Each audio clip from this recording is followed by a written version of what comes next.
সেদিন ছিল আমার কিপ্টে বান্ধবীর জন্মদিন। এবার না থাক, কিপ্টে বলবো না, কিপ্টে বললে এই ভিডিওটা দেখার পর না আমাকে এসে জুতো পেটা করতে করতে সব খাবার বের করে নেবে। আমার সুন্দরী বান্ধবীর জন্মদিন ছিল, তো তার জন্মদিন সেলিব্রেট করার জন্য আমরা আরেকটা বান্ধবীর বাড়িতে গেছিলাম কেক কাটবো বলে। তো আমাদের বেসিক্যালি বন্ধু বান্ধবীদের মধ্যে যেটা হয়, আরও জন্মদিন থাকলে আমরা গরিবরা মিলে কিছু খুচরো খাচরা পয়সা অ্যাড করি আর তাকে কিছু গিফট আর কেক কাটিয়ে দিই, এই উপলক্ষে যে আমরা একটু খাবার উৎসব মানাতে পারবো। তো যাই হোক, বন্ধুরা মিলে অনেক দিন পর একসাথে হয়েছি, একটু আড্ডা মজা অনেক কিছু হয়েছে।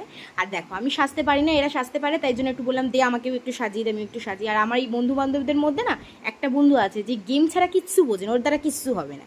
তো যাই হোক, এখানে ট্রেন ধরে খাবার, ও যেখানে খাওয়াবে সেখানে নিয়ে গেলাম। জায়গাটা খুবই সুন্দর ছিল আর খাবারগুলোও খুবই অসাম ছিল। ওর মেনু সেট ছিল, ও আমাদেরকে মোগলাই আর মোমোই খাওয়াবে বলেছিল, কিন্তু আমরা একটাতে থেমে থাকিনি, আমরা অনেকগুলোই সাটিয়ে নিয়েছি।